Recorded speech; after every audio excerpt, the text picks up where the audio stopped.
Hello plus two class. आज हम आपका सेकंड चैप्टर स्टार्ट कर रहे हैं जो है सॉल्यूशंस। सबसे पहले सॉल्यूशन क्या होता है हम सबको पता है बेटा। सॉल्यूशन एक होमोजीनियस मिक्सचर है दो या दो से ज़्यादा केमिकली नॉन रिएक्टिंग सब्सटेंसेस का, जिनका कंपोजिशन हम कुछ लिमिट्स तक वेरी कर सकते हैं। फॉर एग्जाम्पल सॉल्यूशन का अगर मैं एग्जाम्पल लेके बात करूँ, सपोज़ हम नींबू पानी बनाते हैं तो नींबू पानी एक सॉल्यूशन है जिसमें हम लेमन जूस डाल रहे हैं, वाटर ऐड कर रहे हैं, शुगर ऐड कर रहे हैं, सॉल्ट ऐड कर रहे हैं, और ये सभी जो सब्सटेंसेस हैं होमोजीनियस मिक्सचर इसलिए कह रहे हैं कि जब सॉल्यूशन बनता है तो ये इक्वली डिस्ट्रीब्यूट हो जाते हैं पूरे के पूरे सॉल्यूशन में।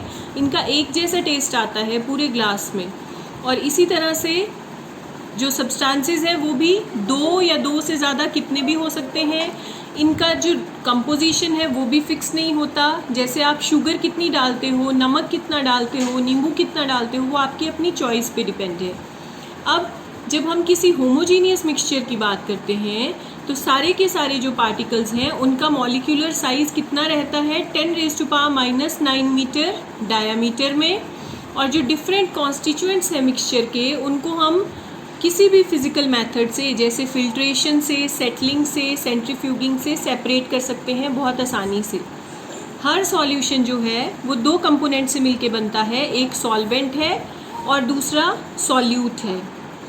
अब जो सॉल्वेंट है वो हमेशा ज़्यादा कंसंट्रेशन में या प्रोपोर्शन में रहता है, और जो सॉल्यूट है वो कम रेशो में रहेगा। जिस सॉल्यूशन में सिर्फ एक ही सॉल्यूट डिज़ोल्व हो सॉल्वेंट में, उसे हम बाइनरी सॉल्यूशन कहते हैं। फॉर एग्जाम्पल अगर हम शुगर सॉल्यूशन बनाते हैं तो उसमें सॉल्यूट हुआ शुगर क्योंकि वो कम अमाउंट में डलेगा, और सॉल्वेंट हुआ वाटर। ठीक है, अब इनमें एक ही सॉल्वेंट डाल रहे हैं ना हम और एक सॉल्यूट है, तो ऐसे सॉल्यूशन को कहेंगे बाइनरी सॉल्यूशन। इसके बाद देखिए, अगर हम किसी सॉल्यूशन को वाटर में मिक्स करके बनाते हैं तो ऐसे सॉल्यूशंस को हम एक्वस सॉल्यूशंस कहते हैं। अगर किसी सॉल्यूशन को में वाटर सॉल्वेंट नहीं है, सॉल्वेंट है बेंजीन, ईथर या कार्बन टेट्राक्लोराइड, तो ऐसे सॉल्यूशंस को हम नॉन एक्वस सॉल्यूशन कहते हैं। फिर सॉल्यूशंस को हम अलग अलग टाइप्स में क्लासिफाई करते हैं। इस तरह से देखिए आप ये टेबल, सॉल्यूट और सॉल्वेंट के बेसिस पे सॉल्यूशंस की टाइप अलग अलग हैं। पहले हम देखते हैं सॉलिड सॉल्यूशंस।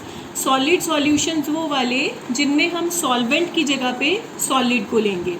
तो यहाँ पे देखिए सॉल्यूट सॉलिड, सॉल्वेंट सॉलिड। ये जो सॉल्यूशन है ये क्या कहलाएगा, सॉलिड इन सॉलिड। दोनों चीज़ें सॉलिड हैं, सॉलिड को ही सॉलिड में मिक्स कर रहे हैं। इसका एग्जाम्पल अलॉयज़। अलॉयज़ आपको पता है दो या दो से ज़्यादा मेटल्स को हम मिक्स करके जो सॉल्यूशन बनेगा उसको अलॉय कहते हैं। अलॉयज़ के एग्जाम्पल जैसे brass, German silver, bronze, 22 carat gold etcetera, ये सब अलॉयज़ हैं। इसी तरह से सेकंड कैटेगरी सॉलिड सॉल्यूशंस में जिसमें सॉल्यूट लिक्विड हुआ और सॉल्वेंट सॉलिड हुआ, इसे क्या कहेंगे, liquid in solid. Liquid solid में तो ज़्यादा क्या है यहाँ पे, सॉलिड। हमेशा सॉल्वेंट ज़्यादा होगा और सॉल्यूट कम होगा क्वांटिटी में।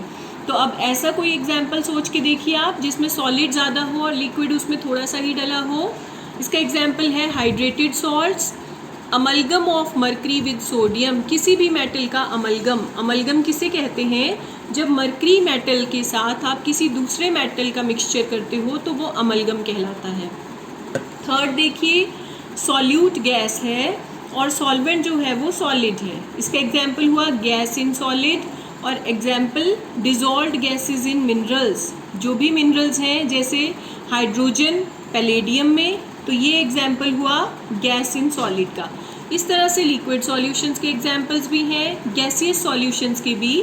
आपने ये टेबल अपनी बुक कॉपी पे बनाना है और इसको लर्न भी करना है।